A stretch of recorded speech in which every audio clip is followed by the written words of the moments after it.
Hello students. आज हम fortnightly test 12th को सॉल्व करेंगे और जिसमें जूलॉजी का टॉपिक है जैव अणु या फिर बायोमोलिक्यूल। राइट। तो जूलॉजी में फर्स्ट क्वेश्चन है जो कि 136 है।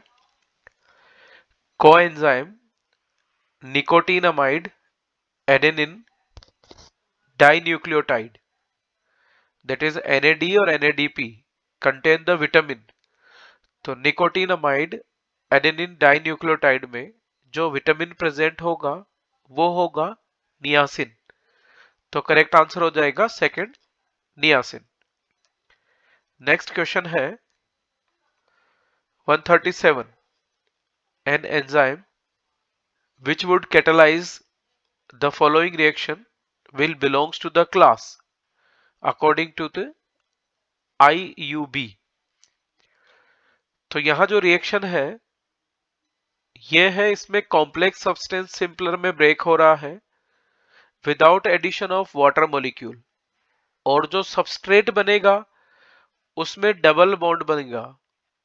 तो डबल बॉन्ड फॉर्मेशन होगा प्रोडक्ट में जहां पर कॉम्प्लेक्स सबस्ट्रेट सिंपलर प्रोडक्ट में कन्वर्ट होगा।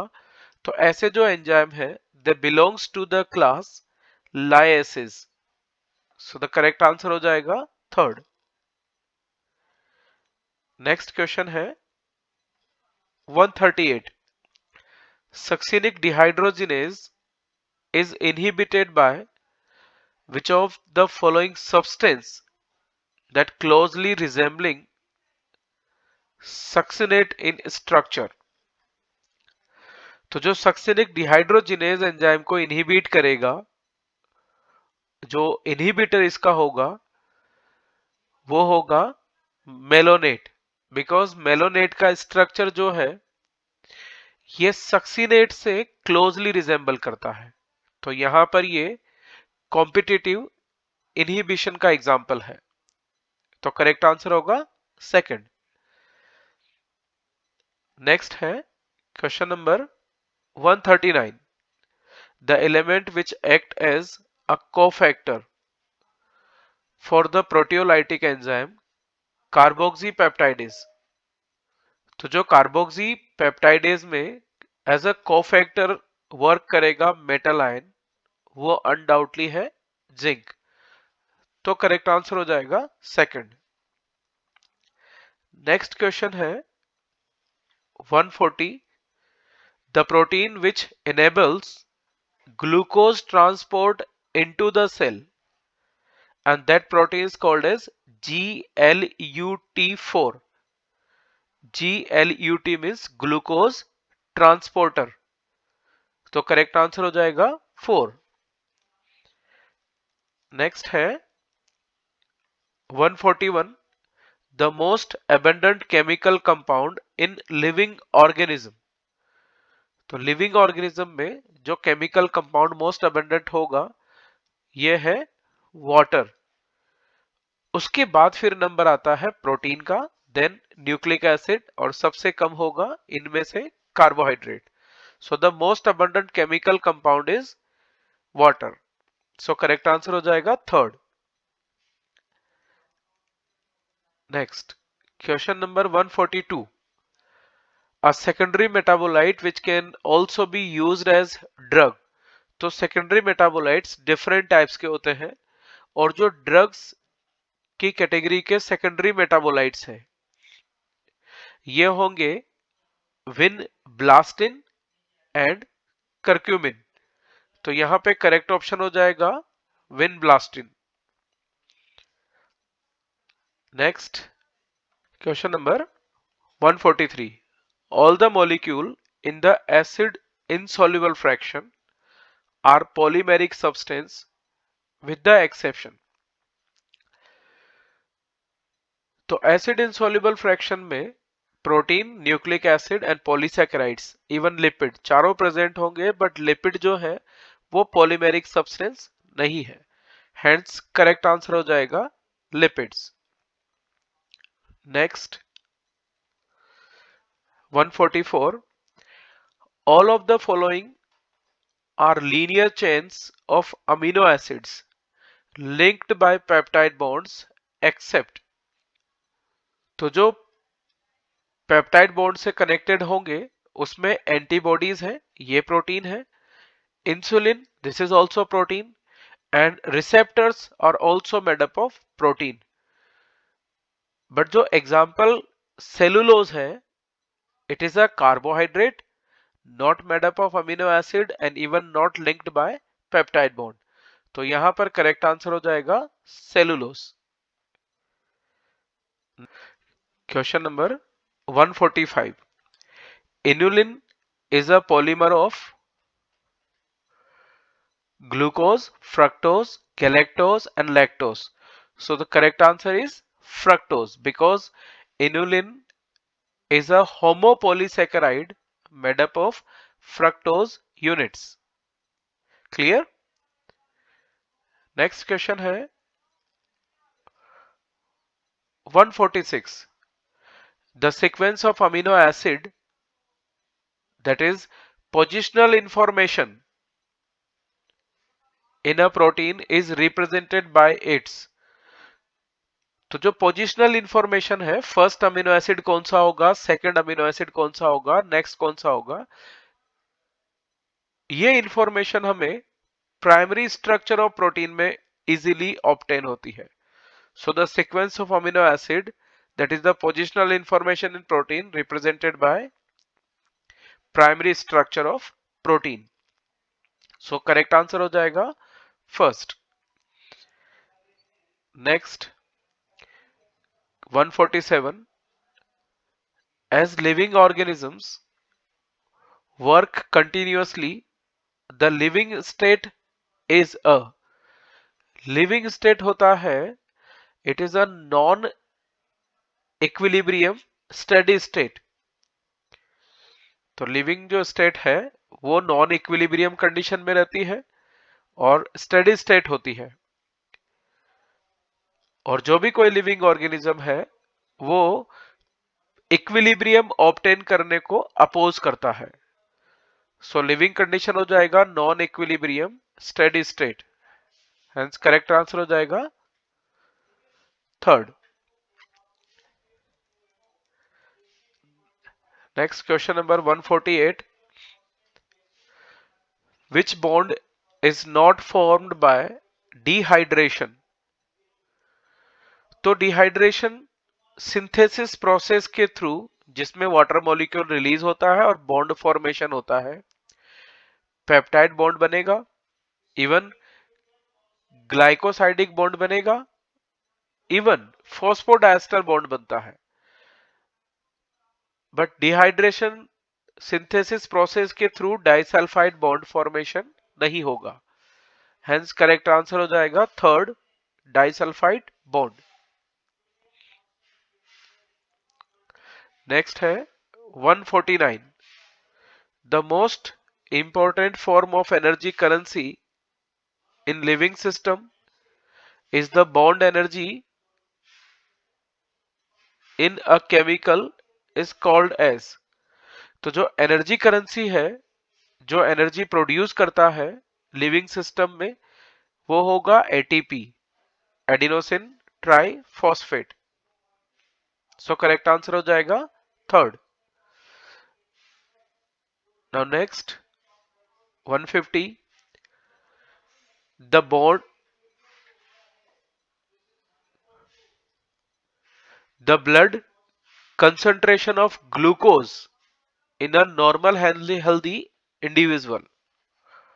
तो नॉर्मल हेल्दी इंडिविजुअल में ग्लूकोज का कंसंट्रेशन ब्लड में कितना होगा? तो इसका करेक्ट आंसर हो जाएगा 4.2 to 6.1 millimole per litre, hence correct answer is first.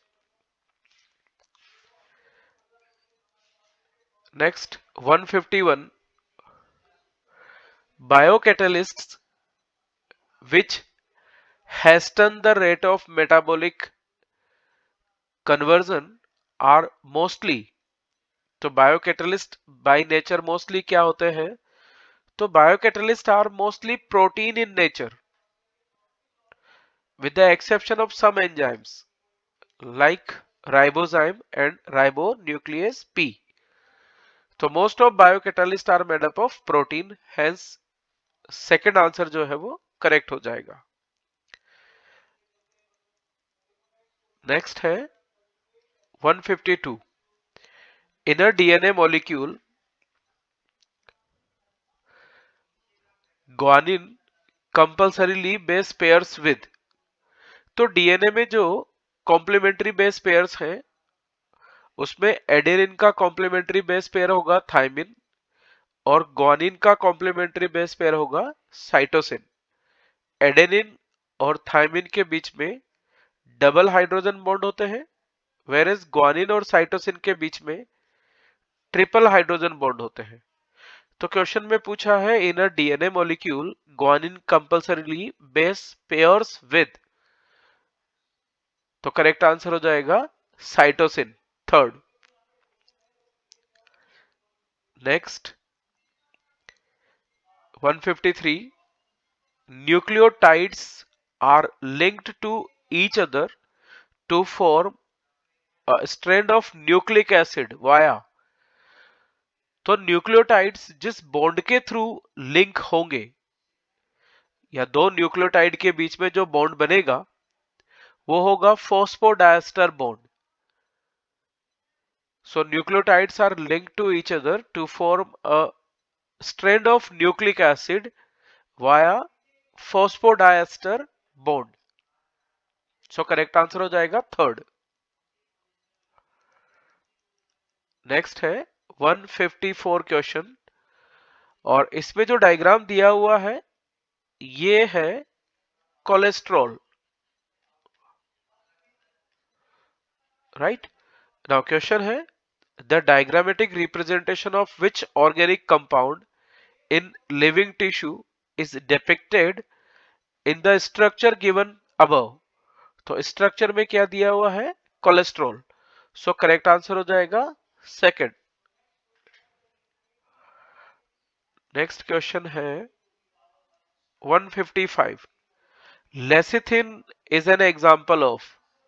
So lecithin is example of phospholipid because lecithin में 1 ग्लिसरॉल होगा प्लस 2 फैटी एसिड्स होते हैं प्लस 1 फॉस्फेट होगा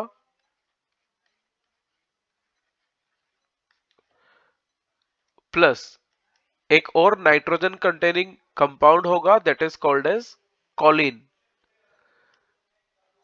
तो ये लिपिड है जिसमें फॉस्फेट भी प्रेजेंट है, hence lecithin is example of phospholipid and this lecithin found in plasma membrane. जो प्लाज्मा मेम्ब्रेन की बाइलिपिड लेयर होती है उसमें जो लिपिड है that is lecithin and it is a type of phospholipid. Clear? Next question होगा 156. The chemical formula of ribose sugar. Because ribose जो है वो मोनोसेकेराइड है and it is pentose sugar. Pentose sugar का मतलब ये हुआ कि इसमें कार्बन का जो नंबर है वो 5 होगा. सो अल्टीमेटली राइबोज का फॉर्मूला हो जाएगा C5H10O5 is because general formula जो है कार्बोहाइड्रेट का वो होता है CnH2n एंड ON और यहां पर N इज इक्वल्स टू है 5. So the chemical formula of ribose sugar is C5H10O5. Next question है 157. A fatty acid which has 20 carbon atoms including the carboxyl carbon is. तो जो पामेटिक एसिड है ये 16 carbon का है total, including carboxyl carbon. Arachidonic acid ये 20 carbon का है। Oleic acid this is of 18 carbon and stearic acid this is of 18 carbon. तो करेक्ट आंसर हो जाएगा arachidonic acid. Arachidonic acid is the fatty acid which has 20 carbon atom including carboxyl carbon, and arachidonic acid possesses 4 double bond, hence it is unsaturated fatty acid। तो correct answer हो जाएगा arachidonic acid. Next है all of the following are nucleosides except. तो nucleosides जो होते हैं ये pentose sugar plus nitrogenous base से बनेंगे। तो पेंटोस शुगर और नाइट्रोजनस बेस से बनते हैं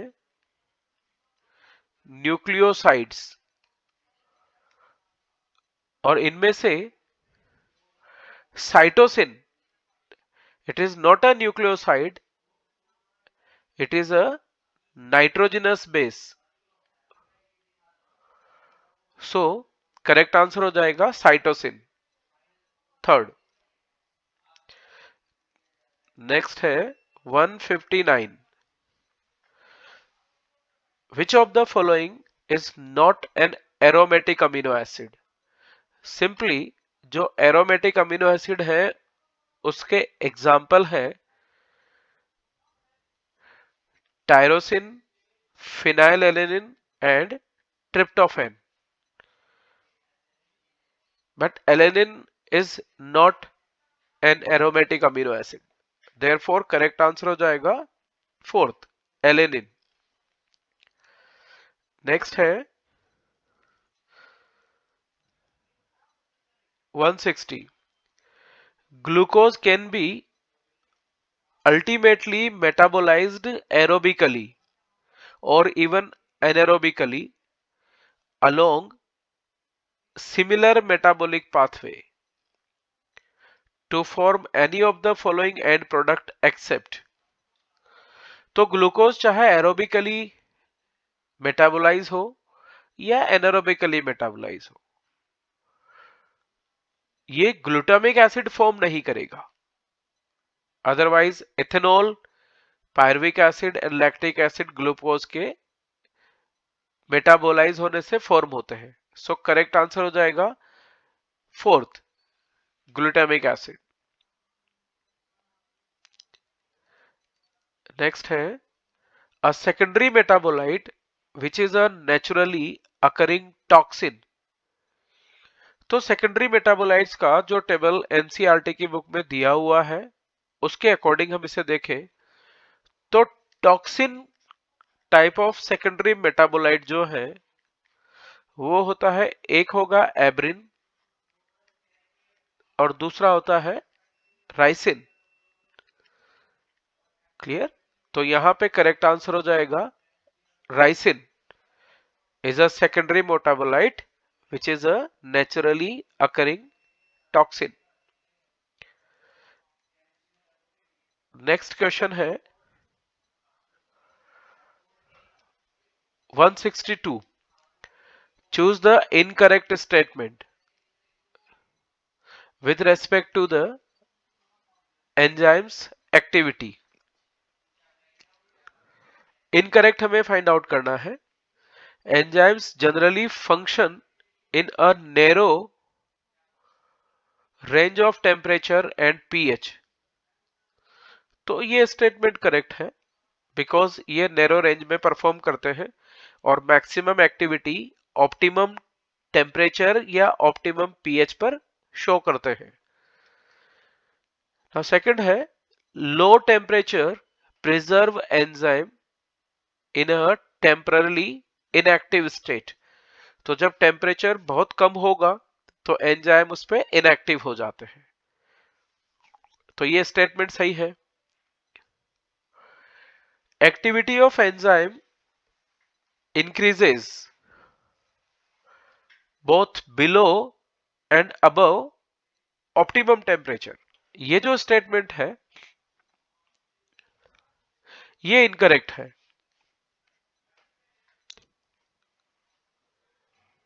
Clear? Because activity of enzyme not increases, it decreases both below and above optimum temperature.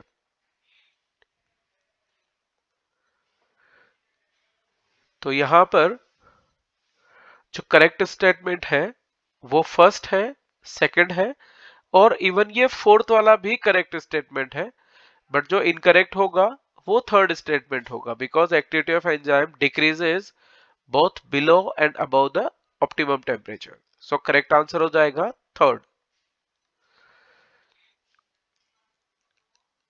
Next question number 163. Factors which affect enzymatic activity includes all except. तो enzymatic activity को substrate concentration affect करता है, even temperature and pH affect करते हैं, but enzymatic activity do not affected by activation energy. So correct answer हो जाएगा fourth, that is activation energy. Next question है 164. zymogens are. तो जो zymogens होते हैं ये इनएक्टिव फॉर्म ऑफ एंजाइम होते हैं. They are inactive form of enzymes. बाद में ये एक्टिव फॉर्म में कन्वर्ट होते हैं और प्रोटीन का डाइजेशन करते हैं. तो zymogens are enzymes secreted in inactive form. Clear? Like prorenin, pepsinogen, etc. तो करेक्ट आंसर हो जाएगा सेकंड. नेक्स्ट क्वेश्चन है 165. All of the following may be identified as cofactor except. तो कोफैक्टर्स होते हैं prosthetic group, coenzyme and metal ions. But जो apoenzyme है ये कोफैक्टर नहीं होते हैं, ये प्रोटीन पार्ट है. और जैसे ही कोफैक्टर को इनसे रिमूव करते हैं apoenzyme loss its catalytic power. तो जो एपो एंजाइम है they are not cofactor. So correct answer हो जाएगा थर्ड. और एपो एंजाइम और कोफैक्टर मिलके बनाते हैं holo enzyme. Clear? Now question number 166. Removal of cofactor from an enzyme will results in. तो अभी हमने डिस्कस किया कि अगर कोफैक्टर को एपो एंजाइम से रिमूव करेंगे, बेसिकली होता क्या है, एक टर्म होगा होलो एंजाइम. होलो एंजाइम कब बनेगा? जब एपो एंजाइम इसके साथ जुड़ेगा कोफैक्टर. तो cofactor and apo enzyme collectively form holo enzyme. और अगर ये एपो एंजाइम से कोफैक्टर को रिमूव करते हैं तो apo enzyme loss its catalytic activity. Options में देख लेते हैं. इंक्रीज ऑफ कैटालाइटिक एक्टिविटी ये पॉसिबल नहीं है.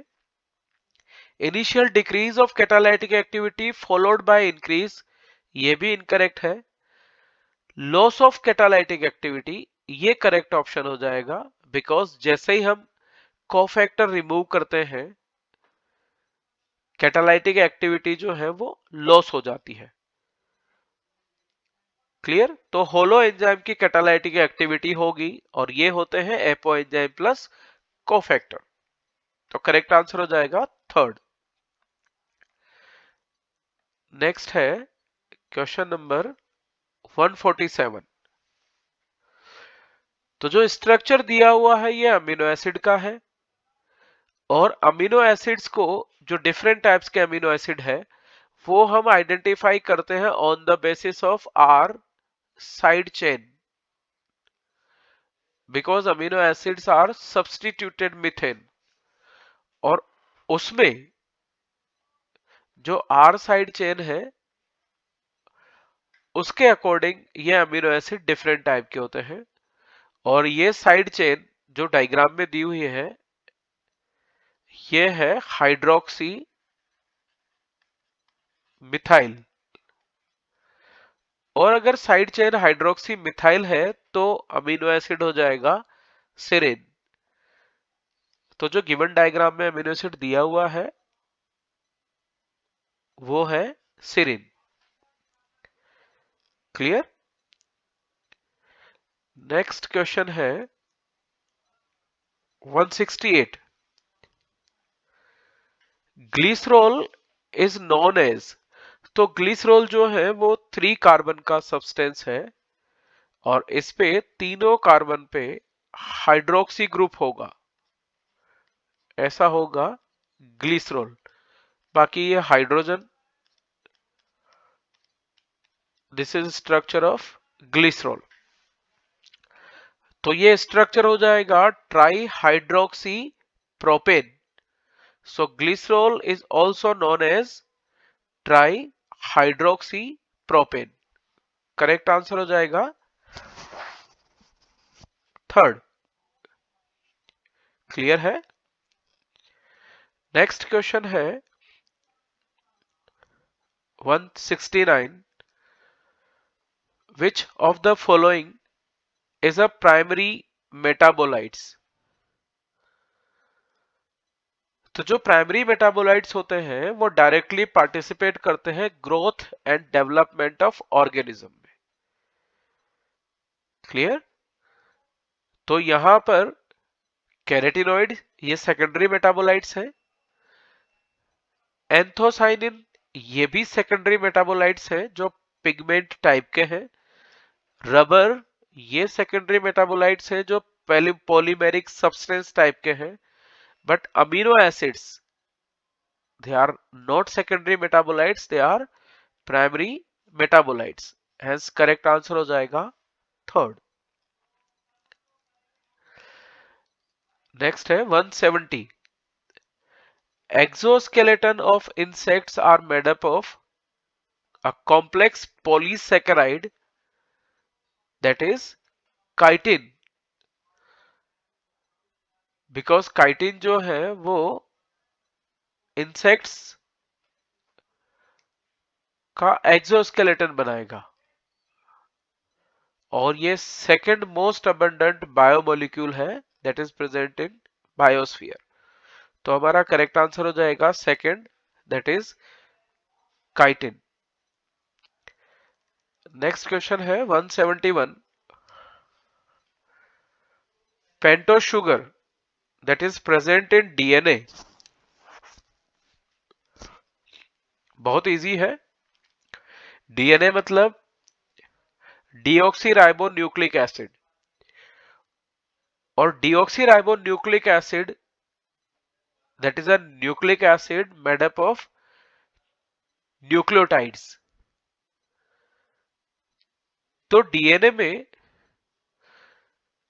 जो शुगर होगा वो है डीऑक्सी राइबोस शुगर, और इसका फॉर्मूला हो जाएगा C5H10O4। Hence the correct answer is third. Next question है 172। The nitrogen base which is characterized as a substituted purine। तो जो नाइट्रोजनस बेसेस होते हैं उसमें प्यूरीन कैटेगरी के नाइट्रोजन बेस होंगे, एडेनिन एंड ग्वानिन, और दूसरा होते हैं पिरिमिडीन। तो जो सब्स्टिट्यूटेड पिरिमिडीन होते हैं वो होंगे cytosine, uracil in case of RNA and thymine in case of DNA. So nitrogen base which is characterized as substituted purine ये adenine and guanine होंगे। हमारे ऑप्शन में ये फोर्थ ऑप्शन है एडेनिन। सो करेक्ट आंसर हो जाएगा 4। Next 173, the first amino acid in a protein chain is known as. तो जब प्रोटीन चेन बनती है और इस तरह से first amino acid, like second amino acid, third amino acid और लास्ट में nth अमीनो एसिड होता है, तो जिधर फर्स्ट अमीनो एसिड होता है वो इसका लेफ्ट एंड होगा, और जिधर लास्ट अमीनो एसिड होता है वो होता है राइट एंड। तो जो लेफ्ट एंड है जिधर फर्स्ट अमीनो एसिड है, इधर NH2 प्रेजेंट होता है, तो NH2 के अकॉर्डिंग इसको एन टर्मिनल कहेंगे, और जिधर लास्ट अमीनो एसिड है वहां पे COOH प्रेजेंट होता है, तो COH के अकॉर्डिंग इसको C टर्मिनल कहेंगे। तो जिधर लास्ट अमीनो एसिड है वो C टर्मिनल है, और जिधर फर्स्ट अमीनो एसिड है वो N टर्मिनल है। So the first amino acid in a protein chain is known as, उसको कहेंगे N टर्मिनल। तो करेक्ट आंसर हो जाएगा फर्स्ट। नेक्स्ट है 174, the helices observed in protein are maximally, because protein के जो सेकेंडरी स्ट्रक्चर है जिसमें हाइड्रोजन बॉन्ड बनेंगे, और अगर हाइड्रोजन बॉन्ड इंट्रामोलिक्यूलर बना है, अगर ये हाइड्रोजन बॉन्ड इंट्रामोलिक्यूलर फॉर्म हुआ है, तो जो स्ट्रक्चर बनेगा वो बनेगा अल्फा हेलिक्स स्ट्रक्चर, और alpha helix structure right handed helix होते हैं। So the helix observed in protein are maximally right handed helix. So correct answer हो जाएगा सेकंड।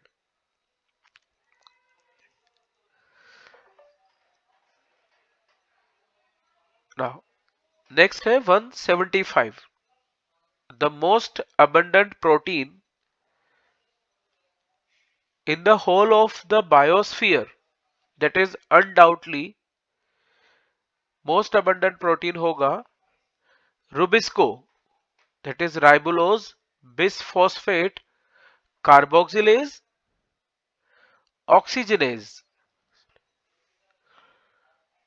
तो करेक्ट आंसर हो जाएगा सेकंड। यहां पे थोड़ा कंफ्यूजन होता है, ये है मोस्ट अबंडेंट प्रोटीन, पर अगर हम मोस्ट अबंडेंट बायोमोलिक्यूल को कंसीडर करें तो वो हो जाएगा सेलुलोज, राइट।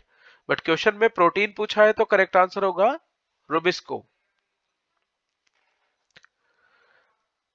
नेक्स्ट है glucosamine and N acetyl glucosamine are chemically modified. Chemically modified ये है मोनोसेकेराइड्स, ठीक है। तो ग्लूकोसामिन या एनेसिटाइल ग्लूकोसामिन ये chemically modified monosaccharide means sugars होते हैं, तो करेक्ट आंसर हो जाएगा सेकंड। नेक्स्ट क्वेश्चन है 177, enzyme with which catalyzes the oxidation reduction between two substrate fall under class of enzyme।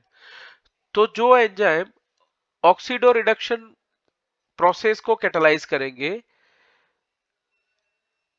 ऐसे एंजाइम्स का क्लास होगा जो फर्स्ट क्लास है, oxidoreductase type, and that is also called as डिहाइड्रोजिनेसिस।